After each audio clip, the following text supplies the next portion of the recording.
మొన్న south Africa మీద series clean sweep అయిపోయిన తర్వాత దినేష్ కార్తిక్ ఏమన్నాడంటే ఇండియా మీద ఇండియాలో టెస్ట్ ఆడడానికి టీమ్స్ అందరూ భయపడేవాళ్ళని, కానీ ఇప్పుడు ఎప్పుడెప్పుడు ఇండియా పైన ఆడతామా అన్నట్టుగా టీమ్స్ అందరూ చాలా అంటే చాలా ఈజీగా టీమిండియాని అయితే తీసుకుంటున్నారని ఆయన అయితే నిజంగా చాలా అంటే చాలా ఫైర్లో అయితే ఆయన అయితే మాట్లాడాడు. నిజంగా అసలు ఎలాంటి టీం అండి మనది. ఆస్ట్రేలియా వెళ్ళి ఆస్ట్రేలియాలో టెస్ట్ సిరీస్ కొట్టారు, ఇంగ్లాండ్ వెళ్ళి ఇంగ్లాండ్లో టెస్ట్ సిరీస్ కొట్టారు, ఇంకా న్యూజిలాండ్ వెళ్ళి న్యూజిలాండ్లో కూడా టెస్ట్ సిరీస్ అయితే కొట్టి టెస్టర్లో తిరుగులేని టీం లాగా అయితే మన ఇండియా అయితే గత డికేడ్గా అయితే డామినెన్స్ అయితే చూపించింది. అదర్ కంట్రీస్లోనే కాదనమాట, మన ఇండియాలో అయితే తిరుగులేని శక్తిలాగైతే మన టీమిండియా అయితే మారింది. కానీ ఎప్పుడు ఒక పొలిటీషియన్ కోచ్ అవ్వకముందు వరకు అలాంటి పరిస్థితి అయితే ఉండేది, కానీ ఇప్పుడైతే అలా లేదు. ఇంకా మన సిరీస్ అయిపోయిన తర్వాత సౌత్ ఆఫ్రికా కోచ్ని ఒక రిపోర్టర్ ఏమని అడిగాడంటే మీరెందుకు లేట్గా డిక్లేర్ ఇచ్చారని అడిగితే ఆయన ఏమన్నాడో తెలుసా? నిజంగా అది విన్న తర్వాత నాకైతే చాలా అంటే చాలా బాధ కలిగింది. ఆయన ఏమన్నాడంటే we wanted them to really grovel అని ఆయన అయితే అన్నాడు. గ్రోవెల్ అంటే ఏంటో తెలుసా? నేలపైన నిస్సహాయకంగా పడి ఉండి శరణు వేడుకోవటం అన్నమాట. మన ఇండియాలో మ్యాచ్ జరుగుతుంటే బయట కంట్రీ వాడైతే వచ్చి మన మీద అలాంటి కామెంట్ చేశాడంటే నిజంగా మనం ఎంత బ్యాడ్ క్రికెట్ ఆడామో ఒకసారి అయితే మీరే ఆలోచించుకోండి. నిజంగా ట్రాన్స్లేషన్ అనే పేరుతో అసలు ఏం చేస్తున్నారో కూడా ఎవరికి అర్థం కావట్లేదు. చాలా అంటే చాలా బ్యూటిఫుల్గా ఒక కోటలాగా కట్టుకున్న టీంని పేక మేడలాగా అయితే కూల్చేస్తున్నాడు. అసలు మీరు చూసుకుంటే మన ఇండియన్ టెస్ట్ టీం మన సౌత్ ఆఫ్రికాతో ఆడిన టీం కనుక మీరు చూసుకుంటే వాళ్ళందరిలో కూడా ఒక్కరంటే ఒక్క ప్రాపర్ టెస్ట్ బ్యాట్స్మెన్ కూడా మనకైతే కనపడరు. ఒకప్పుడు ది వాల్ డ్రావిడ్ అయితే ఉండేవాడు, దాని తర్వాత పుజారా అయితే ఆ ప్లేస్ని అయితే భర్తీ అయితే చేశాడు. కానీ ఇప్పుడు అసలు అలాంటి ప్లేయరే మన టీంలో అయితే లేడనమాట. ఇంకా మీరు చూసుకుంటే డ్రావిడ్ గారు వన్డౌన్లో అయితే దిగేవారు, ఇంకా అలాగే పుజారా కూడా వన్డౌన్లో అయితే దిగేవాడు. కానీ ఇప్పుడు మీరు చూసుకుంటే ఆ వన్డౌన్లో గత సంవత్సరంగా నాకు తెలిసి ఒక 5-6 ప్లేయర్స్ అయితే ఆడారనమాట. ఆ రేంజ్లో మన స్టాండర్డ్స్ అయితే పడిపోయాయి. అసలు టెంపర్మెంట్ లేని ప్లేయర్స్ అందరినీ కూడా, అంటే టెస్ట్ టెంపర్మెంట్ లేని ప్లేయర్స్ అందరినీ కూడా టెస్టుల్లో అయితే ఇరికిచ్చి ఏది పడితే అదైతే చేస్తున్నారనమాట. ఒక వన్ డౌన్ బ్యాట్స్మెన్ మన వాళ్ళు అయితే ఇప్పుడు దాకా పట్టుకోలేకపోయారు. ఇంకా డొమెస్టిక్లో కొట్టేసి రన్స్ చేస్తున్న కరుణ్ నాయర్ని కావచ్చు, సర్ఫరాజ్ ఖాన్ని కావచ్చు, వాళ్ళిద్దరికి అసలు బ్యాకప్ లేదనమాట. అసలు డొమెస్టిక్ క్రికెట్ అనేది ఎందుకు ఆడుతున్నారో కూడా వాళ్ళకైతే తెలియట్లేదు. గతంలో మీరు చూసుకుంటే గౌతమ్ గంభీర్ ఇచ్చిన స్టేట్మెంట్ ఏంటంటే ఇంటర్నేషనల్లో ఎవరైనా సరిగ్గా పర్ఫామ్ చేయకపోతే వెళ్ళి డొమెస్టిక్లో రన్ స్కోర్ చేసి మళ్ళీ టీంలోకి రావాలని ఆయన అయితే అన్నాడు. కానీ డొమెస్టిక్లో రన్ స్కోర్ చేస్తున్న వాళ్ళని అయితే వదిలేసి హోమ్ కండిషన్స్లో బాగా ఎక్స్పీరియన్స్ ఉన్న ప్లేయర్స్ని అయితే వదిలేసి చీటీలు అయితే వేసుకుంటున్నాడు అనమాట. ఆ చీటీలో ఎవరి పేరు వస్తే వాళ్ళనైతే కెప్టెన్ అయితే చేశాడు. అలాగే ఒక బౌలర్ అయితే ఉంటాడు హర్షిత్ రాణా అని, ఆయన్ని ప్రతి ఫార్మెట్లో దూర్చి పెడతాడనమాట. అసలు ఇండియన్ టీము ఏ దేశానికి వెళ్ళి ఆడినా లేకపోతే ఏ దేశంతో అయినా ఒక సిరీస్ ఆడుతున్నా దాంట్లో ఫస్ట్ సెలెక్ట్ చేసే ప్లేయరు కెప్టెన్ కంటే ముందు హర్షిత్ రాణా అనమాట. ఆ రేంజ్లో ఉంది. అసలు ఎవరికీ అర్థం కావట్లేదు. ఇంకా మీరు చూసుకుంటే హర్షిత్ రాణాని okay young fast bowler backup వేస్తున్నాం అనుకోవచ్చు. మీరు ఇక్కడ చూసుకుంటే ఓడిఐస్లో సెలెక్ట్ చేస్తారు, T20స్లో సెలెక్ట్ చేస్తారు, టెస్ట్లో కూడా హర్షిత్ రాణాని అయితే సెలెక్ట్ చేస్తారు.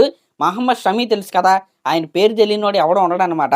వరల్డ్ కప్లో అద్భుతంగా బౌలింగ్ అయితే వేశాడు. ఛాంపియన్స్ ట్రోఫీలో కూడా second leading highest wicket taker అనమాట. అలాంటి ప్లేయర్ని ఛాంపియన్స్ ట్రోఫీ తర్వాత ఈ రోజు వరకు ఏ ఫార్మెట్లో కూడా గౌతమ్ గంభీర్ కావచ్చు, అజిత్ అగాకర్ కావచ్చు సెలెక్ట్ అయితే చేయలేదు. రీసెంట్గానే సౌత్ ఆఫ్రికాతో ఓడిఐ సిరీస్కి టీం అయితే సెలెక్ట్ చేశారు.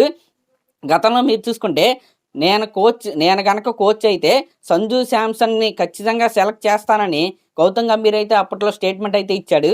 సంజు శాంసన్ లేడు టీంలో, ఇంకా మన షమీ లేడు, ఇంకా బుమ్రా లేడు, ఇంకా మన సిరాజ్ కూడా లేడనమాట. అసలు ఏ టీం సెలెక్ట్ చేస్తున్నాడో కూడా ఆయనకైతే అర్థం కావట్లేదు. ఇంకా స్క్వాడ్లో 3 వికెట్ కీపర్స్ అయితే ఉంటారు. ధ్రువ్ జురేల్ కావచ్చు, ఇంకా కేఎల్ రాహుల్ కావచ్చు, రిషబ్ పంత్ కావచ్చు, కానీ సంజు శాంసన్ అయితే లేడనమాట.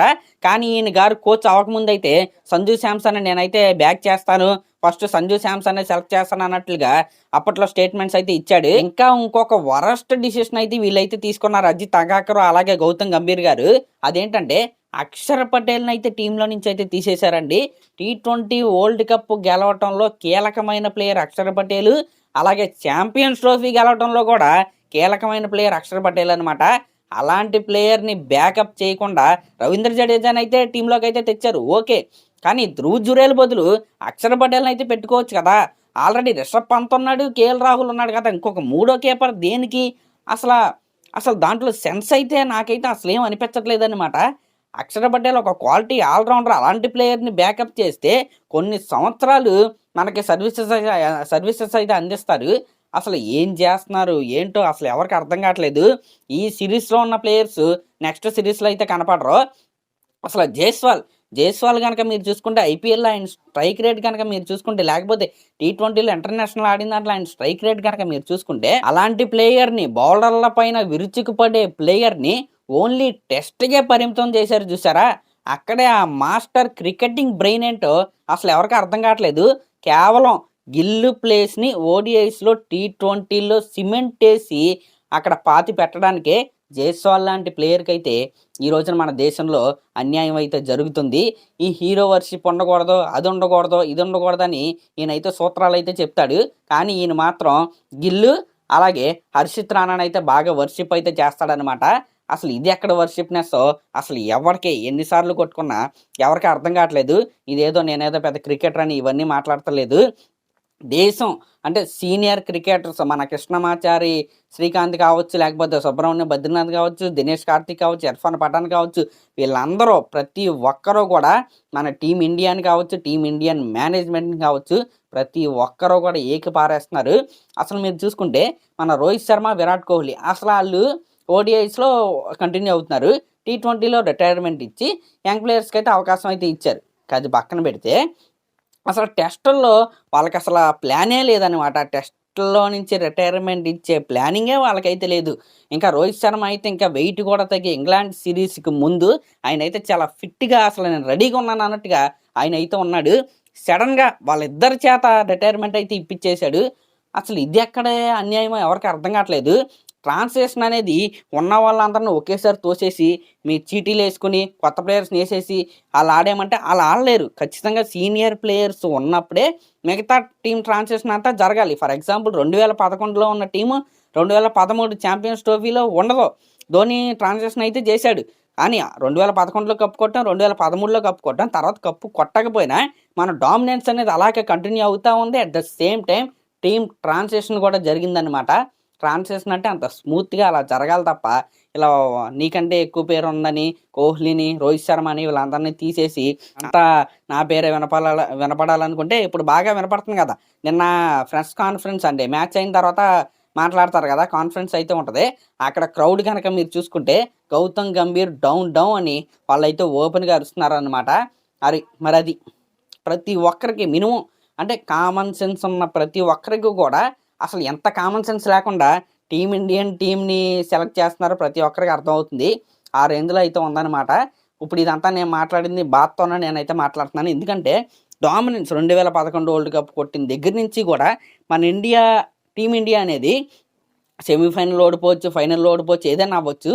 కానీ సిరీస్లో మాత్రం తిరుగులేని శక్తిలాగా అయితే మన వాళ్ళు గెలుస్తూనే ఉన్నారు. ఏ దేశం వెళ్ళినా, ఏ దేశం ఆడటానికి వచ్చినా గెలుస్తూనే ఉన్నారు. ఆ డామినెన్స్ అనేది నరాల్లో క్రికెట్ అభిమానులకి మనందరికీ ఎక్కేసింది. అలాంటిది ఉన్నట్టుండి కనీసం పోటీ కూడా ఇవ్వలేకుండా మన టీమిండియా అయిపోయిందా. దగ్గరగా 408 రన్స్ తేడాతో మన టీమిండియా ఓడిపోయింది. అది కూడా మన హోమ్ గ్రౌండ్లో. ఆ బాధ ఏదైతే ఉందో దానివల్ల అయితే నేనైతే మాట్లాడుతున్నాను. ఎవరైనా బాధపడి ఉంటే సారీ. గౌతమ్ గంభీర్ ఫ్యాన్స్ ఎవరైనా ఉంటారు కదా, బాధపడి ఉంటే సారీ. అసలు అనవసరం అండి, అసలు అనవసరం. 2027 వరకు ఆయనే కోచ్ అనమాట. కనీసం నెక్స్ట్ సిరీస్ నుంచి అయినా ఎలాంటి తప్పులు చేయకుండా మంచి టీంని సెలెక్ట్ చేసి, మంచి టాలెంట్ ఉన్న ప్లేయర్ని అయితే సెలెక్ట్ చేసి, హర్షిత్ రాణా, శుభ్మన్ గిల్ పక్కన పెడితే హర్షిత్ రాణా లాంటి ప్లేయర్ కాకుండా ఇంకా చాలా బెటర్ బౌలర్స్ అయితే మన దగ్గర అయితే ఉన్నారు. ఇలాంటి వాళ్ళని బ్యాకప్ చేయవలసిందిగా నేనైతే కోరుకున్నా. మరి దీనిపై మీరేమనుకుంటున్నారో కామెంట్ చేయండి. అలాగే మన ఛానల్ కనుక ఫస్ట్ టైం చూస్తున్నట్టయితే ఖచ్చితంగా సబ్స్క్రైబ్ చేసుకోండి. Thank you.